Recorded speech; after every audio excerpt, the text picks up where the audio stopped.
Sometimes when I'm thinking about us, before we got lost and we parted, back to back we would carry on and we'd do anything for what we started. But this time we could break. I'm running dry, everything's the same. We'll try tonight, but this time we're not safe and sound. Not safe and sound.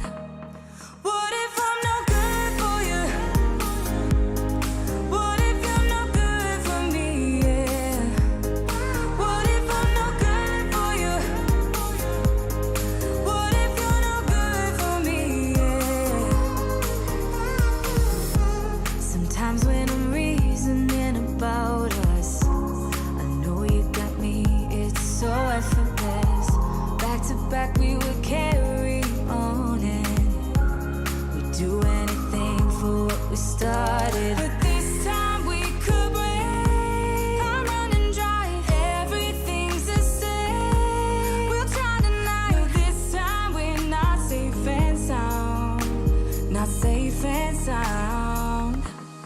What if I'm no good for you?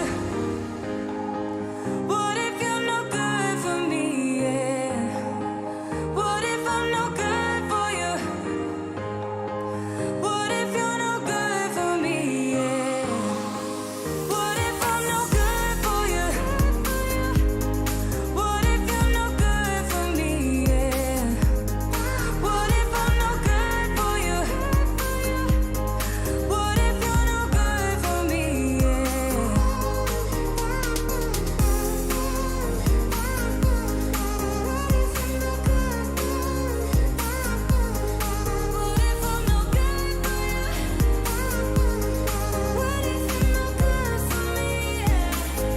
What if you're no good for me? What if I'm no good for you? What if you're no good for me? What if I'm no good for you? What if you're no good for me? What if I'm no good for you? What if you're no good for me?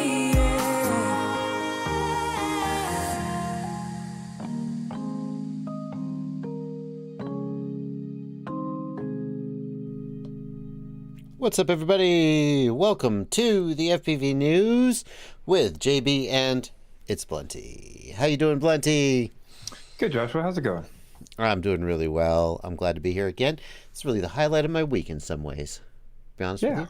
This is a Get good to time. hang out with you and all these beautiful people and just talk about FPV news, right? Yes. That's what we're here for. You're living it because you actually pick the news segments. I send you some stuff, but you actually got your ear to the ground all week trying to drum up stuff. So I try to. Yeah. Yeah. Get a lot of messages, try to stay in all the communities and stuff like that. That's the main reason I'm on Facebook is to keep up with FPV news. So. Yeah, well, we're going to talk in a minute about the news items. Well, we're going to go over the news items we've got. But first, let me welcome you to the chat. All the folks in the chat. Thank you, Tyler Harris, for loving the energy. I see Devil. We made Devil a moderator last week. Devil, the guys who cracked the DJI FPV drones. We made them a moderator so they'd stand out. I just tag people as moderators so they show up as blue in the chat. I don't care if they moderate. Crunked is here. I got some work for Crunked coming up. One of the items of this week. All right. Yeah. Crunk says 99% of the news comes from his Discord. That's not true. Is that true? No, that's an inflated number. Well, what news items? Let's do a quick rundown of the news items that we've got this week, Blunty. All Hit right. me with So this week we're going to talk about the Digiview app, which is now in the Play Store for DJI FPV Video Out that we've talked about previously. Now it's way easier to get. So we'll do a quick overview of that. There's a new drone simulator out, the AI Drone Sim. Promises to do black box analysis, and maybe that's not the best part of it. Yeah. A new simulator. Oh boy, how good could it possibly be? Well, we're going to find out. Yeah. The Mars Ingenuity copter flies for the 6th time and actually recovers from a a little bit of struggle in flight. We'll talk about that and how they got through it. Yeah, what happens when you have a mechanical issue on another planet? Yeah, it turns out they accounted for it. Pretty cool. So the JB QAV-S frame is out. What's that? Which who? Yeah, this JB, guy JB. Huh? Yeah, apparently this guy JB's got a new version of the QAV-S out. Oh, there you go. Yeah, good stuff. We'll talk a little bit about that. A little self-serving. That's news. Hey, shut up. That's news. That is news. We've got a couple community spotlights for you this week. One, we're going to go over no talking trick tutorials by Headmazta. Pretty cool stuff. And then we've also got a heart rate monitor by Alexey Stankevich, same guy who brought us the tiny black box we talked about before. Yeah, monitor your heart rate while you fly. Yeah. Yeah. Very cool. And your OSC. It's something. Yeah, it's something. I mean, it's something. All right, we'll talk about it. The 3-inch Chinook Frame we'll take a look at. Pretty neat little concept for a frame. And it flies, so yeah, we'll take a look. You know, like the Chinook helicopter, like has 2 props. Well, this is a quadcopter frame with 2 and 2 on top of each other. So, like, how does it roll? I don't know, but it flies. We'll see it. Yeah. We've got a Furby person view, which I thought is pretty cool. We'll look at a Furby that does a little special thing for the FPV industry. Pretty weird. Just a sign of how demented Jesse Perkins is, in a good way. Yeah, absolutely, in a good way. We've got a cool video of a DJI FPV drone crashing straight into lava. Pretty crazy. So yeah. DJI drone crashing, go figure.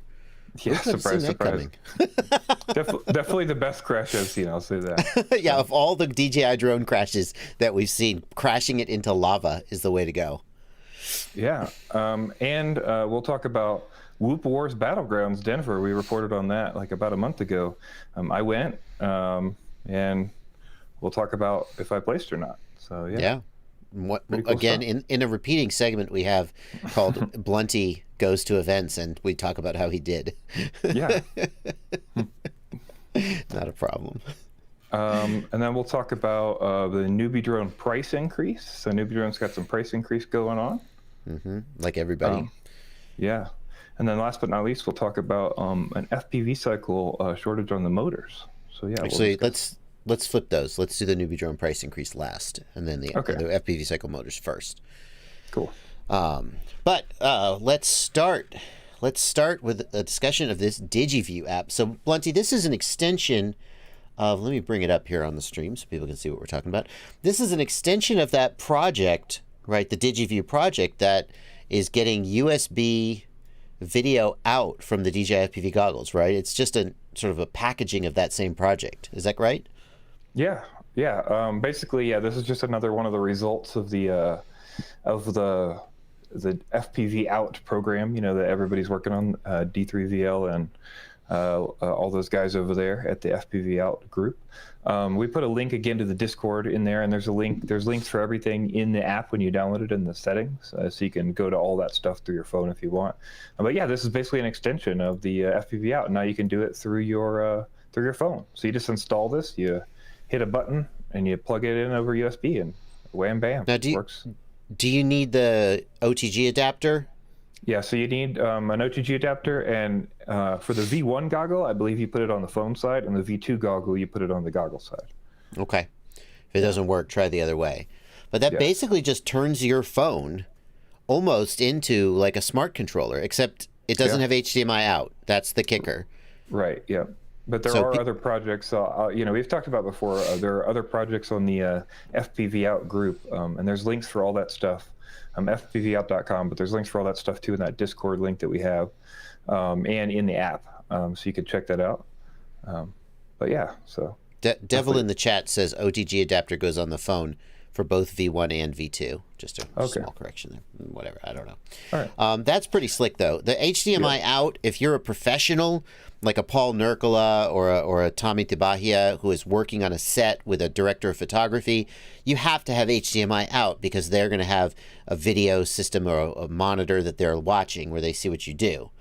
It's not. It might not work to just hand them your phone or hand them a monitor, but for the vast majority of people, just having it on your phone so you could spectate, or you could even record, I suppose, using a screen recorder on your phone is going to be pretty freaking good. Yeah, you could. Mr. Huggy points out you could stream too. You know, just absolutely. You could use Streamlabs or something and stream from your phone.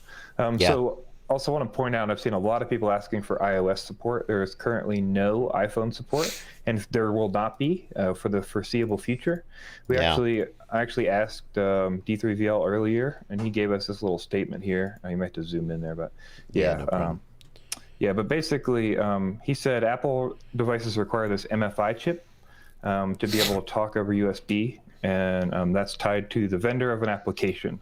So essentially, there's just no way for them to use that because they use it differently. And the way that DJI can use their app for the drone is it uses a different connection method. So the drone actually can connect over the app, and it's fine because it doesn't try to host like a port on USB like the other version does. So it says here that they might be able to bring it to iOS in the future with the use of a wireless dongle, but not sure what they would be. Whether you might need to be jailbroken to get that working. Yes. So what I want to know here is, who should I be mad at? DJI for implementing the USB interface in a weird way, or Apple for just being proprietary lockdown dickheads? Why not both? That's okay. Yeah. Screw you both. Yeah. I love you, Android. You're so good. For cases, especially for most things, stuff like this, man, it's just wham bam, slam it together. So and now it's on the Play Store. So if you wanna get it, you can download it. You don't have to worry about it being sketchy or whatever, and it's free. And it will be free. It's all open source. All the links for the GitHub and everything are in there. So there's also links for donations. We've talked about it before, but there's a whole team of developers, and now they actually have like a universal donation link. So you can donate to like a pool, and it kind of splits them all together over to developers. But there's links to all that in the Discord and in the app when you download it. So speaking of Discord, folks in the Discord who are in my Discord, I apologize. Discord does this thing where if you scroll back, and then it just stays there forever, which I guess makes sense. But then chats are coming in, and I'm not seeing them. So I apologize to you guys. I just caught up with the chat. I love you. Believe me. I guess we know. One more thing on this topic, Blunty, before we move on. I guess we know for a fact now that A Day at the Range's story about DJI paying him a huge sum of money to kill the project, the Video Out project. I guess we know that was BS, because as far as I know, no Digiview Out developers have been offered huge sums of money by DJI. No, I mean, there's back and forth on it, but like I said originally, I think the kicker for me is that when he finally showed something, it was a spectator view. And we know from what we know about it, there's no way that makes any sense for what he would have gotten. So. Beantime FPV says use an OTG adapter with HDMI out. That is not correct, Beantime. I'm not sure. I'm sorry, Beantime. Apologize. You're talking about from the phone. Yes, that'll work. An OTG adapter with HDMI out plugged into your phone will work. Some people have asked if you could plug a USB-C to HDMI adapter into the goggles. That does not work. You'd have to have a splitter, though, right? Because you're putting USB into the phone, and then you've got to get it back out on HDMI. I think what he's saying is there's OTG adapters with built-in HDMI. So it is both an HDMI out adapter and an OTG USB adapter at the same time. Interesting. I don't know if there's such a thing existing, but that's what he seems to be saying. But there are other solutions for that too, like Raspberry Pis and stuff. There's wireless streaming methods, and there's all kinds of cool stuff. So I think in like a week or two, we'll do another big rundown of all the Digiview projects and see where everybody's at with everything again. So exciting, fast moving, awesome. Yes. Next up, Blunty, you tried a new simulator. Yep. And let's put it up. Go ahead. I gotta be honest. I was extremely skeptical. I think we all know why, because a brand new sim, I think should make most of us pretty skeptical, especially when I haven't heard anything about it before. A lot of people have made little sims, like Curry Kitten has a simulator. A lot of people work on simulators. Some of them are better than others. And everybody says, oh, it's the best. Oh, this one is so good. And usually they aren't. Yeah. I was surprised to find that this is... the sim flies really well. It like performs really well. The performance is high. The graphics feel really good. There's like a good collection of levels. There's freestyle and racing on each level. There's a lot of open space to do freestyling. There's trains and cars and things to chase in the different levels. Oh my God, he's flying into the train. He's doing a Paul Nurkala. There's just a few cases in these levels where there's just a little more than you expect. You know, a lot of things you expect to be able to chase a train, but you can't go in the train. Or there's a lot of things where you expect to, like, I can fly around these buildings, but I can't go in these buildings. And there's a lot of cases where that's not, you know, there are places to go in and mess around with and stuff.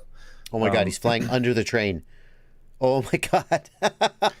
The physics actually feel really good. It's also super customizable. There's default settings, but there's also a whole list of settings that you can set. I've actually got a link to the Imager post I made that just shows like all the different settings you could do. But there's also like a track editor. This looks like a track editor. They're actually putting things into the. Oh, I hit the wrong button there. Sorry about that. They're putting things into the environment. Let me bring up that link to the Imager that you gave. There's also a bunch of settings here. Let's zoom in on that. Yes, you'll see you can define length, width, height, prop size, motor to motor width and height, like all the drag forces on each of the parts of the quad, the gravity specs, basically everything you want to do, but to the nth degree, you know, pretty high level. Oh shit! I'm streaming that screen. Sorry, I was bringing up another screen while you were talking. Sorry, my bad. No problem. And then it's interesting because a lot of sims let you like enter your pits, but instead this one has decided to do it as whereas like, hey, here's what you want, like a critically damped quad. And then if you want to change it, you're changing a percentage of that. So you're saying like, I want to overdamp P by 20%. And that's kind of what you're doing there with those meters. Yeah. And it also has the ability to import a black box log. What is it like? What does it take from the black box log? Yeah, so its advertisement is basically that it can import black box logs and do some kind of AI analysis. And it does take a little while to do that. But from what I can tell, it's just pulling Betaflight settings and basically out of that. So you're going to get things like throttle limit, throttle scaling. You're going to get rate profiles. It'll import your rate profiles. It'll like throttle percentage, things like that. So you're still going to, obviously, there's no way for Betaflight to know what size of quad you're going to fly or what the dimensions are or anything like that. That's what I wondered. I thought, you know, theoretically, the simulator could look at the step response of your quad and could make the PIDs of the simulator try to match the step response of your actual quad. But it can't know the weight of the quad. It can't know, like, the size of the quad. So I can't... basically... But it sounds like it's not even doing that. Yeah, it seems like it's not trying to do that. It's like default, and then you're going to set those settings if you want to go that deep. You can actually measure like the distance of each of those things and just enter them into the sim, like your exact specs for the quad, even motor distance and all that. And it can do down to whoops or up to like big quads, stuff like that. So I got to say for like a release sim, it's a little expensive. It's $27 right now, I believe, or $30 when it's not on sale. But I am quite impressed by what I saw. I did buy it. You know, of course, I wasn't given it or anything. Oh, my goodness. And it was I think it was totally worth the price. It's one of the more expensive sims. So. I sent you that link, and I was like, hey, check this out. Tell me what you think of it. I actually didn't realize it would cost you $27 to do that. So, oops. Yeah. Well, I'm glad you did. I'm glad you liked it. Yeah, I debated doing it for a little bit, and then I looked around. But yeah, I was pretty impressed by the sims. So. Crunked in the chat says, here, import your black box log to make your in-game quad fly like your actual quad. Trash! Like trash! I kind of expected, actually, to like basically have it detune the quad, you know, because it looks at your step response or something, but it doesn't seem to go that far, so. Yeah. Well, that's really cool. And I'll have to try it out and see how it feels, but if you liked it, that's a good first impression. Cool. I would say if you're trying to freestyle, not race, like if your goal is freestyling on a bunch of different quads and doing cool levels and stuff, that's what this is. If you're trying to race and stuff, I think you're still going to want to go Velocidrone clearly. Yeah. I mean, Velocidrone's where all the racers are. So especially the multiplayer component is huge. But the ability to chase cars, chase trains, moving, you know, go into environments, those environments are really, really cool. So very slick. The drone pitched back while maintaining its own train relative inertia. Yes, I think it did consider the still air in the train physics. No, surely not. The other thing I've noticed, I think it does air, but I was trying to figure that out before the sim actually, because the motors oscillate at max speed, but it's also when you're outside in the wind. So I can't tell if it's oscillating because the wind's acting on the motors, or if it's just oscillating because the sim's a little weird for the max motor, for their max motor amount, and there's like oscillation in the quad. It's kind of interesting. It definitely seems to do a lot of work on the sim side of things. But the one thing I did notice is like, okay, so a lot of sims you'll fly and then you'll hit a tree, right? And there'll be like an evergreen. And when you hit the evergreen, there's just like a cone of collision, and you hit the cone and you bounce off. You will get stuck in the branches here. Like, Nice. Yeah. So, and the same thing for Scraggle and stuff like that. It seems to emulate like a lot of that stuff. So The tree models are actual tree models, not just like kind of just cones or whatever. yeah, pretty cool. Slick. All right. Well, AI drone sim. Good for you. Good for you. Got a super chat from Philip Radelic, 25HRK, who is pointing out that there are USB-C dongles with USB and HDMI. Here's a link to one that somebody shared in the Discord. I was bringing this up while you were talking. This is what they're talking about using with the Digiview. That it plugs into your phone, and it gives you a USB-C and an HDMI out, and I guess it just emulates your phone screen or something. Like, I guess if your phone supports USB Type-C, it's just like, okay, here's your HDMI output. That's actually pretty slick. Yeah. I mean, I haven't tested it, but that's what they're talking about. So, all right.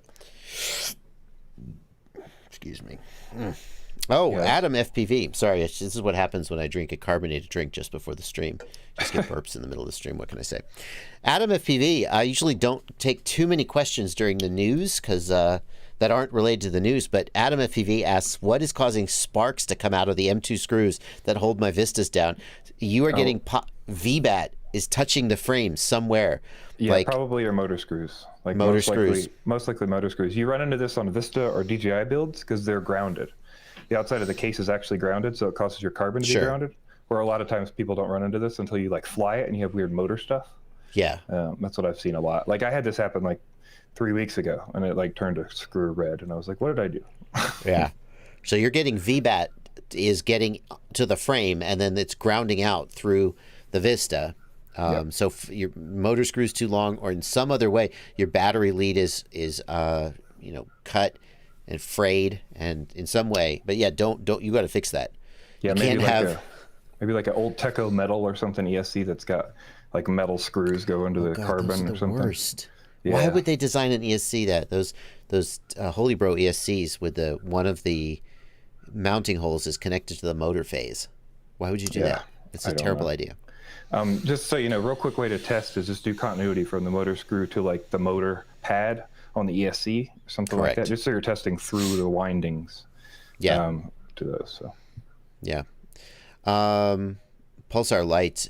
You can replace the lens on the DJI cam. It's just a standard M12 lens. I don't know if DJI sells a replacement. I know one of the RunCam. I think the RG18 works. The RunCam RG18 works. All right, we're turning this into a Q&A live stream. Let's get back. Back to business. What do we got next, Blunty? All right, so let's talk about the Ingenuity copter that was on Mars. We've talked about the previous 5 flights, and now we've got a 6th flight. And there was a little bit of an anomaly, basically. They tried to do a little more than they've done before, and it turns out they had a little bit of an error. So basically, they told this thing, you're going to go 10 meters up. It's going to go 150 meters southwest.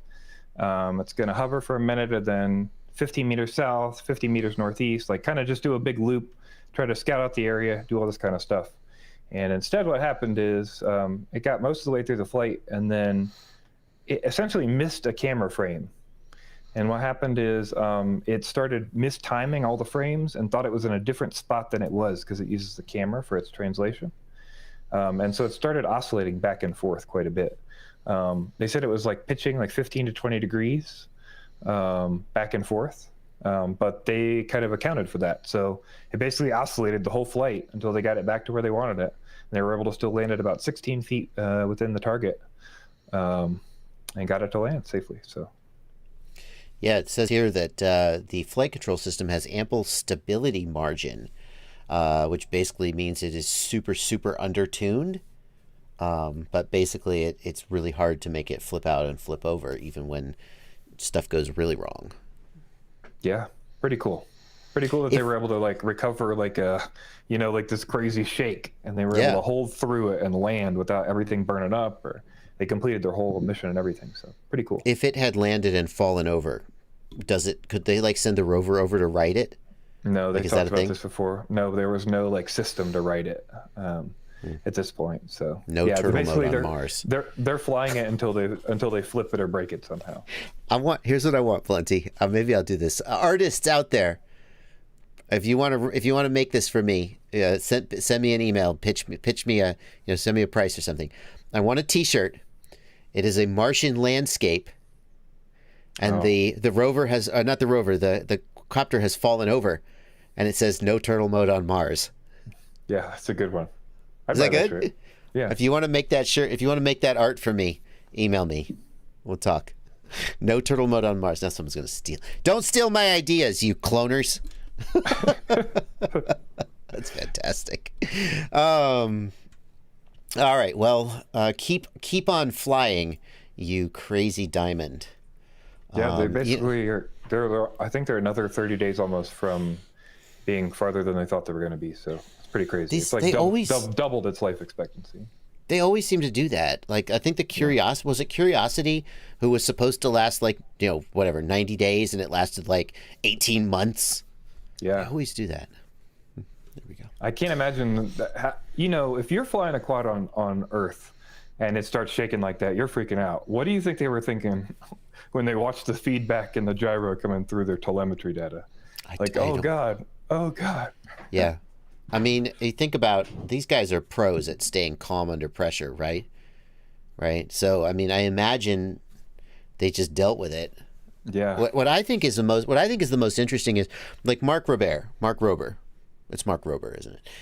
He's a famous YouTuber, of course, and a great engineer. And he designed rovers for NASA, right? And he talks a lot about how when you're designing a system that is going to be completely inaccessible and has to be, you can't just say, oh, it broke, I'm going to go fix it. Yeah. It has to be totally, and there's this thought process that goes into designing it. And he talks about some of this in his videos when he's designing various projects that he works on, how he designs in redundancy and fail safes. And it's this attitude that these engineers have that is totally different. Like, we build a quadcopter, and God forbid, sometimes we just plug it in and it smokes, and we're like, damn, oh well, I guess I'm buying a new ESC. That is totally not how these guys think about their projects. Yeah. Pretty crazy stuff. Awesome. Squishy7 in the Discord says the reason why Ingenuity's life expectancy was so low was because they anticipated much lower reception to the rover than what they're actually getting, and they assumed the rover would need to pause its missions for the first month. So now the rover doesn't have to stop what it's doing for Ingenuity to do its thing. Interesting. Aerobrat says we underpromise and overdeliver in aerospace. Yes, I feel like if there's one industry where I would like you to over-deliver, it's aerospace. Aerospace, civil engineering, like building dams and bridges. Yeah. Under-promise and over-deliver. Yep. We don't need turtle modes on Mars. Never disarm, right? Never disarm. That was their attitude. Alrighty. Let's see. Oh, well, I guess I'll introduce the next one. Yeah. Maybe I should let you do it. Be like, oh, hey, Blunty, what's next? What could it be? This guy JB, I don't know who that is, but this guy JB released this QAV-S frame. Looks pretty cool. Yeah, buddy, here it is. I don't know why we've linked to the hardware set. That's my mistake. I've linked to the hardware set by accident. Where's the damn frame? Is this it? Thank you. Hold on, let me fix that link in the video description. Yes, my frame released. This is my modification of the QAV-S. Hang on, I'm fixing the link. What the freaking hardware set, you dope.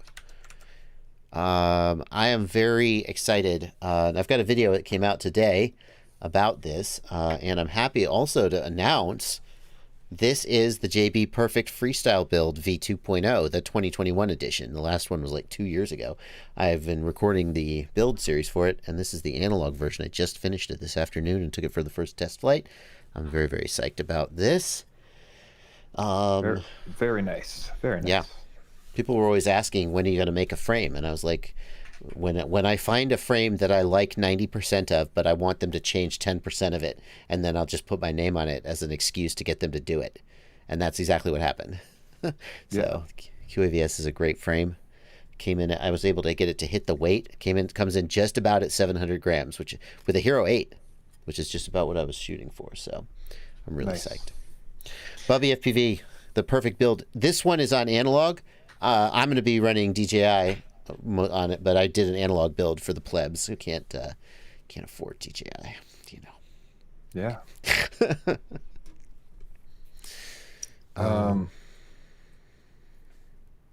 Let's see here. Will it be available in Germany? Will it be available in Germany? I mean, I don't know what Lumineer. That's all Lumineer and Get FPV's deal. Gotcha. Some Lumineer products are sold in European stores. Others are not. It's just a question of getting someone to place an order, but usually no. Unfortunately, I don't know what to say about that. Just is what it is. So if there's some FPV store they like, they should be able to order those frames from Lumineer. I think so, because I've seen Lumineer products. I've seen Lumineer motors on non-Get FPV stores. Even for a while, my motors were on Banggood. Get FPV sold them through Banggood just to help with Asian and European distribution. So if some European store asks Get FPV to place an order, I imagine that they would. But people always say, "Hey, when are you going to get a German store to carry?" And I'm like, they just order them, and Gotcha. then they'll send them to you. It's not up to me.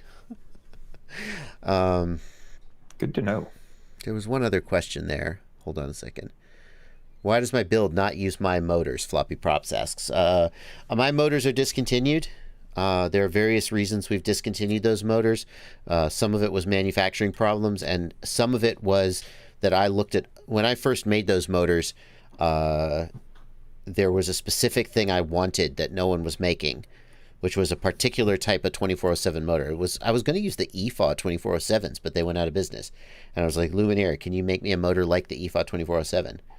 But nowadays, there's so many great motors out there, I didn't feel an incentive to keep making mine when there was a manufacturing issue that caused a delay. I was just like, screw it. These are great motors. I'm going to use them. So my motors are discontinued. They were good, but there's better motors today. So yeah, I guess we'll talk about that a little more, the motor part, near the end of the show. Yes, we have more to say about motors towards the end of the show. Good point. All right. Thank you for that little bit of self-promotion. Let's continue. All right, community spotlight. So let's talk about the no talking trick tutorials. Yeah. Headmazta on YouTube has these really cool tutorials, and they're pretty in depth for how to do tricks. And I know a lot of people have trick tutorials and stuff, but these seem really polished. This guy's really good at these tricks, and I really like the way everything's presented. He basically breaks down the tricks into pieces. He shows you like how to do it, what some successful attempts are like, and then starts pulling the pieces together into parts, and then shows you exactly the stick movements and layouts of how to do it. So he's got no talking. There's some text, and he breaks the trick down, but it's all just the quad. No talking. I don't want to risk the music, so I'll leave the sound off. Just a little slow-mo there. Mm-hmm. Yeah, and it's cool because it gives you an idea of like what you should be seeing in your goggles and is this right? And then we'll see here too, he just puts it over the controller. And I really like this style to show you exactly where to put things when and what you should see. I love that he's got the stick overlay with the sticks big and the quad small. Everybody wants to put the flight video big, and I get that. But the first time I saw this, I was like, oh, makes way more sense because the sticks are really what you want to see. You don't need to have the whole... I mean, you could see what the quad is doing when it's small. Yeah. It's really good. It's very clever. I'm going to steal that for my trick tutorials. Yeah, it's good. Yeah, excellent stuff. And he's got a whole channel. Headmazta. 8,000 subscribers. Hopefully going to get a few more today. He's got tutorials, of course, but he's got other stuff too. Really nice color grade too, I gotta say. Ooh, great thumbnails. Look how he breaks down his thumbnails. Intermediate, beginner, advanced. Really great content. I mean, I haven't seen all his content, but keep doing this, dude. This is a great YouTube channel right here. These thumbnails, really well done. See, look at the difference, Blunty. Do you want to watch any of these videos? Maybe. I don't know. Oh yeah, I want to click these. Yeah, it's good stuff. Good stuff. Anyway, all right. Cool. I'm glad we were able to shout him out. Yeah, for sure. Anybody heard from Vic FPV? Don't know about that. Haven't seen. Lazy FPV wants to know. Oh, he has some great trick tutorials though too. Vic is excellent. Can't talk about Rubik's cubes without talking about Vic FPV. It's true. Can we get a link to his channel? There's a link in the video description in the show notes. Yes. So if you need any links for anything we talk about today, they should all be down there for you to click at your heart's content. Yeah. All right. Great. So the other community spotlight we have for this week is by Alexey Stankevich. We talked about his tiny black box before, the custom black box he built. And this time we have a heart rate monitor. This is a cool little program that basically just takes a Bluetooth heart rate monitor, sends it through an ESP32 board, goes to the PPM Trainer Port on OpenTX radio, and then you just inject that into one of the RC channels, and you can throw the heart rate onto Betaflight.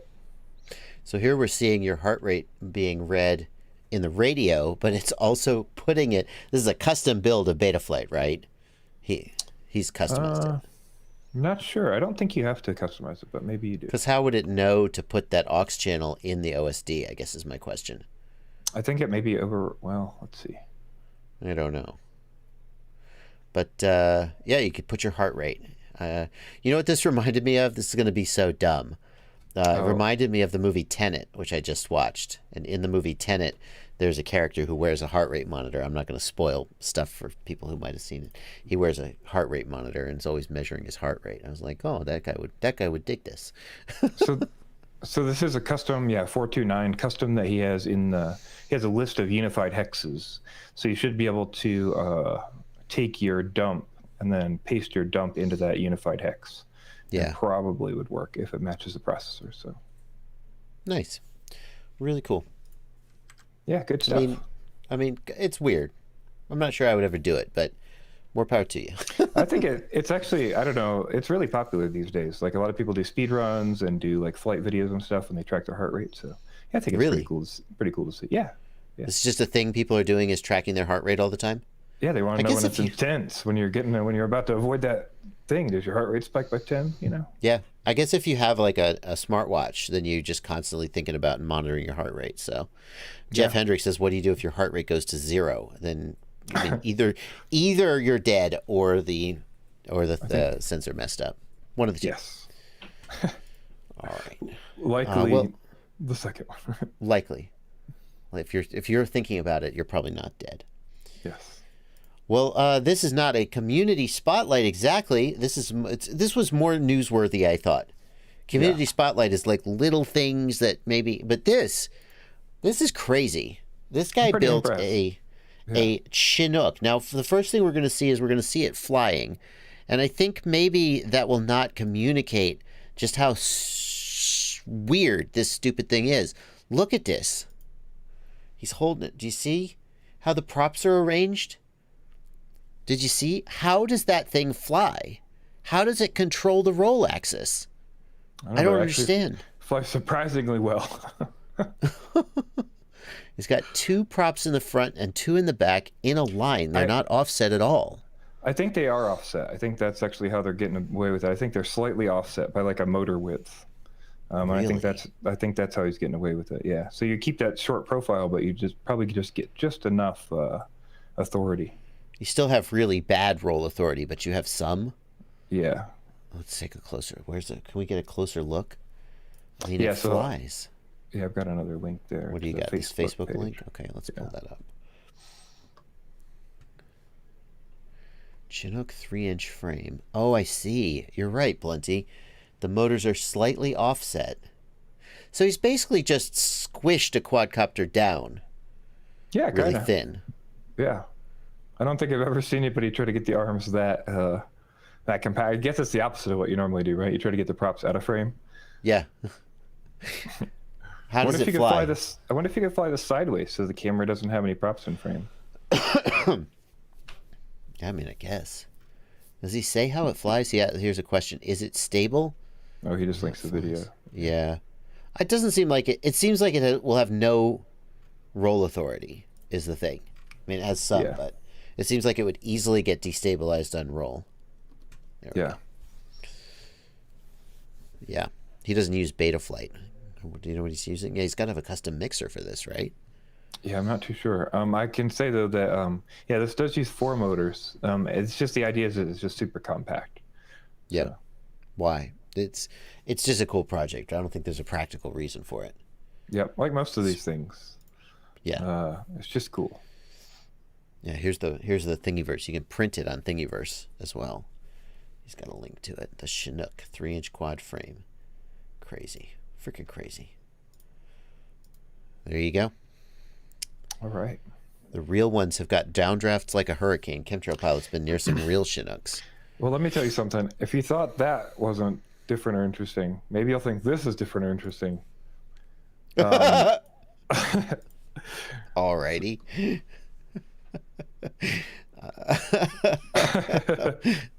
I'm almost scared to hit play. This reminds me of something from like Five Nights at Freddy's. That is fucking awesome. Maybe. I'm really happy with that. This is definitely if you're asking why. And the glowing smile on Jesse's face. Hang on 1 second, I gotta turn the volume down, Blunty. They can't hear you. I think. Okay, go ahead, Blunty. But yeah, this is Mr. Jesse Perkins from Tiny Whoop. And he brought this to the Whoop Wars Battlegrounds in Denver. It was actually our little mascot. It was on the live stream at the starting post quite a bit. But yeah, I just thought this was a pretty funny little creation that he had. And something different. It's still doing like the Furby things, but he's put an FPV feed in one of the eyes, right? Yep. Yes. Oh my god. Oh my god. That's insane. Jesse Perkins is a madman. He really is. Really is. More power to you, Jesse. Thank you for that. Thank you for... This is not a product, right? You can't buy this. There will be no more of these, right? No. I mean, if you really want one, email Tiny Whoop and let them know. No. Please don't make any more. It's going to kill me in my sleep. It's going to come out of my closet. He told us, actually, that he has a few of these, and that one of them will just come alive at like 1 a.m. sometimes. He's like in the Tiny Whoop headquarters, just like hanging out, and all of a sudden they'll just freak out and start coming on. So. Yeah, it's going to kill you. It's going to wake up. It's going to kill you. My son plays Five Nights at Freddy's. I know about devil animatronics. I know all about them. We don't need this. All right. We got a super chat, by the way. Dane Martin, this is probably from earlier in the stream. Will the Digiview show the OSD on the output screen? It does not. It's just a video feed, right, Blunty? I think they were digging in there like to try to see if there was a way to pull some other bit that sent the OSD information or something. But I don't think so far there's been any success with that. So they are trying. Yeah, I think they're still trying to do that. Maybe P3VL is still around. He can let us know in the chat. Does that mean the Betaflight OSD or the DJI OSD? The DJI OSD and like the custom OSD overlay and stuff. Like all that I think might be, and it's like some other piece that's not like embedded in that raw video stream. Gotcha, but not yet. Devil confirms there may be solutions in the future, but not yet. All right, thank you for that super chat, Dane Martin. Okay, next we're going to take a look at this video of a DJI FPV drone crashing. Gosh, that happens every day. What do we got here, Blunty? Tell us about it. So there's a volcano in Iceland that is pretty freaking cool, and now everybody's getting into FPV, and there's volcanoes around. I think people are trying to get some shots. So this guy was out there for a few days, Joey Helms, and he was in our chat earlier, actually. What the oh my god. Oh. That lava is ridiculous. I've seen like lava flows on Hawaii, like little drippy slow lava flows. This is insane. This is ridiculous. It's like water. Jesus. Yeah. It's quite amazing. I mean, I don't know that anybody's ever gotten a shot like that, you know? It's quite amazing. So is this DVR? Yeah, this is his goggle recording from the FPV drone. That's pretty freaking good. This Yeah, is his it is. goggle DVR? Yeah. Yeah. That's pretty freaking good. I can't, that's I'm great. kind of impressed. And then he just kind of flew it in. Did he do that on purpose? I don't know. He's in the chat. I think he could let us know. Oh, he's literally, he's in the chat. Oh, for real? Oh, Yeah. man. Joey Helms, there he is. Joey, what did you do, dude? Did you do it on purpose? Well, yeah, hit that subscribe button for sure. Yeah, definitely. Get in there and get, oh, I missed it. But he's got some other Jeez. stuff coming too on his channel, so definitely check that out. Get subscribed. There we go. Boom. What's he? Is it monetized, Joey? You gonna make that money back? No, it's done. What do you think? Maybe there's a suggestion that the props might have melted, leaving him to crash. There's no recovering from that. I can't believe the video image quality. I can't believe that's DVR. That looked amazing. Yeah, it's quite amazing. I mean, somebody in the chat said, BeepTube says, no, he recovered the GoPro. Yeah, no. Somebody go diving. He says, I leave it up to the viewer's interpretation whether he did it on purpose. I'm going to guess he was trying to fly close and he just, Take a Flight FPV thinks there were some editing tricks. Maybe he didn't actually lose the drone. I mean, it looked like it was pretty close to that freaking fire. I don't think that drone made it out of that lava. Well, if it is a trick, it's a convincing trick. And even if it is a trick, the freaking footage is just ridiculous. Unrivaled, yeah. Yeah. Crazy, dude. Crazy. He says it's gone. Yeah, is it monetized? I'm curious. Yes, he said earlier, yes, he made it back. There you go. He made his money back on that. Fantastic. 227,000 views. That's pretty good. Yeah, License to Drive says the same thing. I was thinking earlier today it was at 130,000 views. That's when I saw it too. So he is popping off. Yeah, May 26th. That was a few days ago though, but I think it's going viral. It's shooting up. Yep. Well, good. I mean, he dropped a drone in the lava, but at least, unlike Paul Nurkala, his flight of the year. What's he up to? Hang on, I'm gonna look it up. Oh man. His video where he flew into the train called Flight of the Year, 2.6 million views. Used licensed music and he didn't get a penny from it. Oh. Yep. Let that be a lesson, I guess. He potentially could have covered that FCC fine he got. Right. But he has said that he hasn't made any money from it. So hey, there you go. What are you gonna do, kids? All right. So let's talk about Whoop Wars Battlegrounds. So I went to Whoop Wars Battlegrounds in Denver. We had a giant race, whoop race, all kinds of crazy stuff. We had a bunch of live hosts the whole time doing a live stream. Jesse Perkins, all kinds of different folks. You see Jeff West there on the stream as well. Yeah.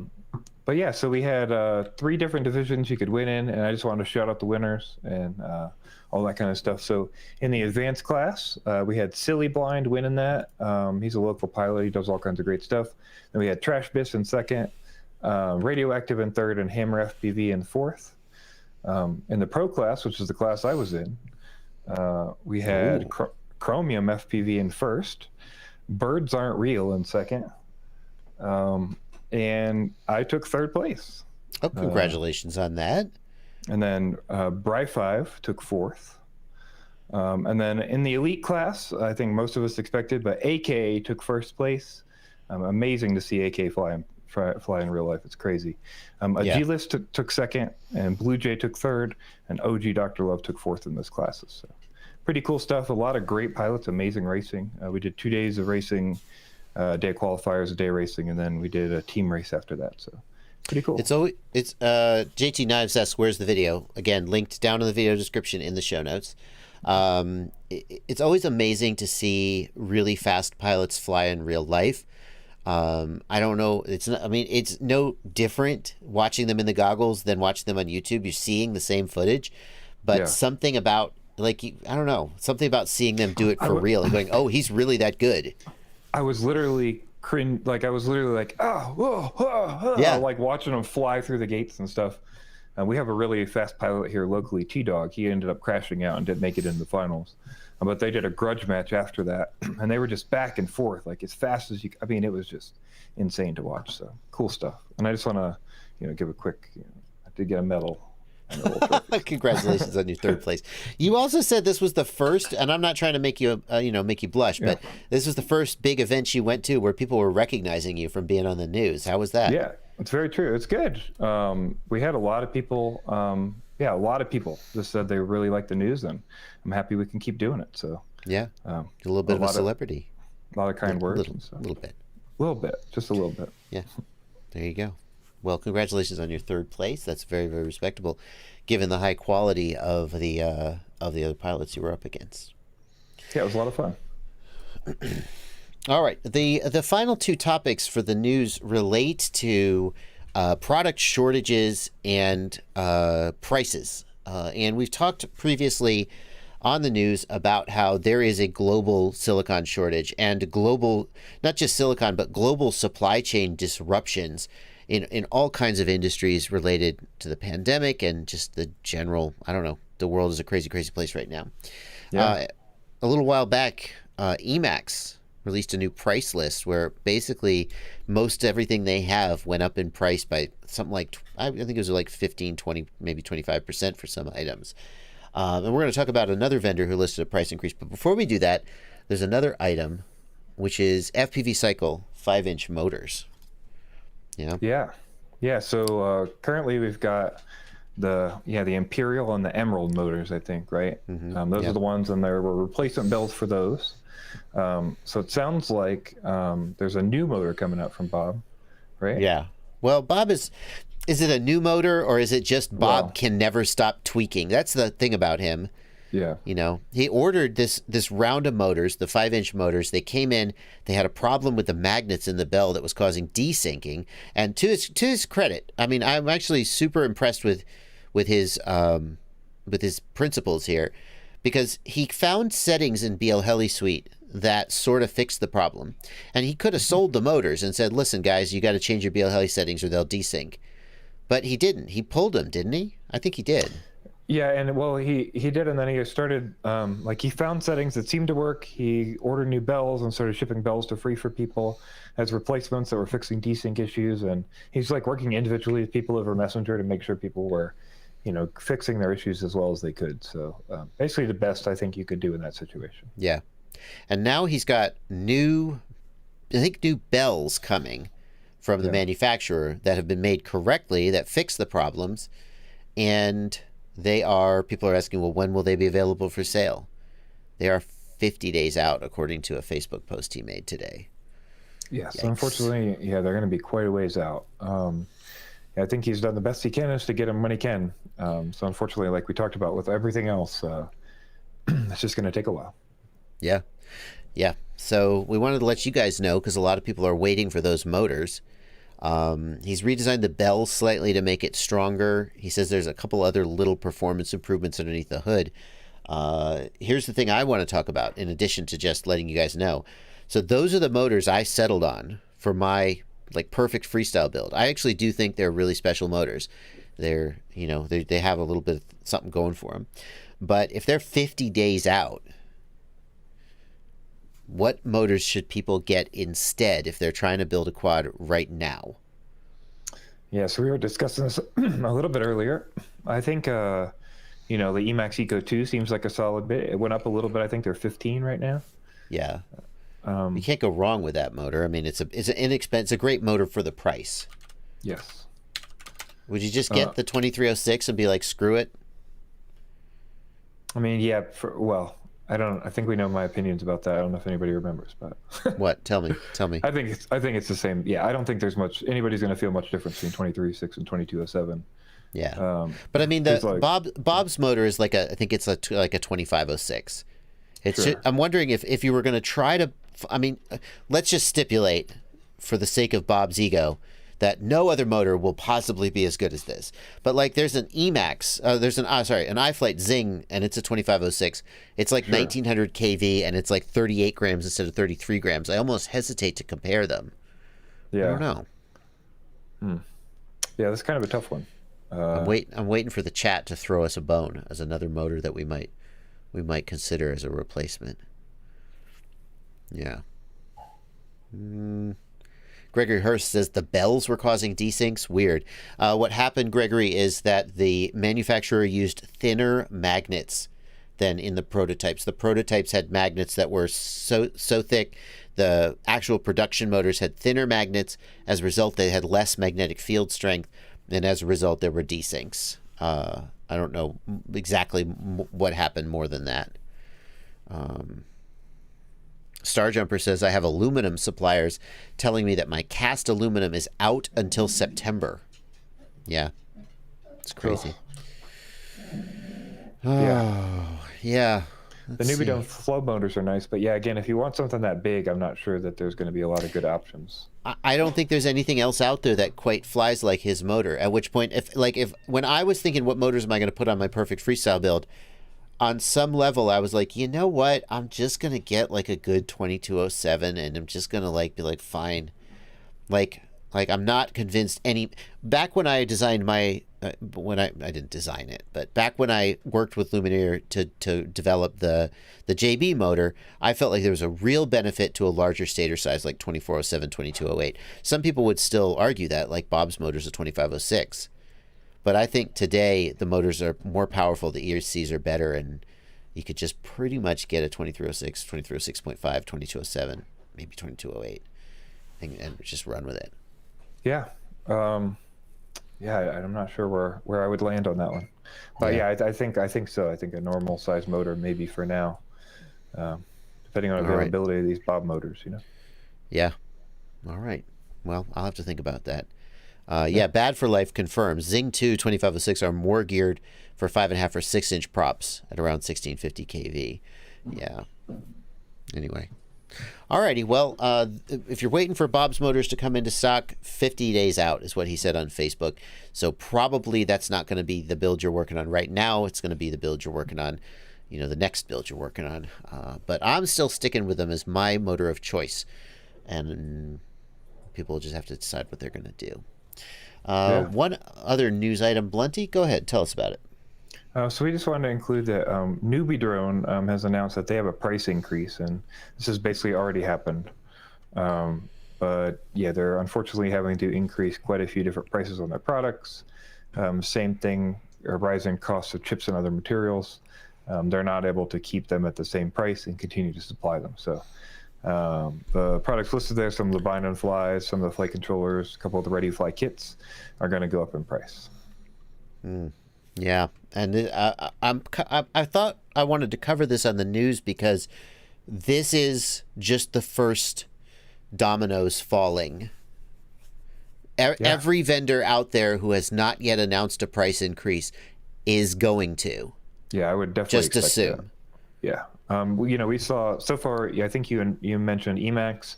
Now we've got Newbeedrone. We had the Vistas go up by like $20 or $30 or whatever. Mm-hmm. Yeah.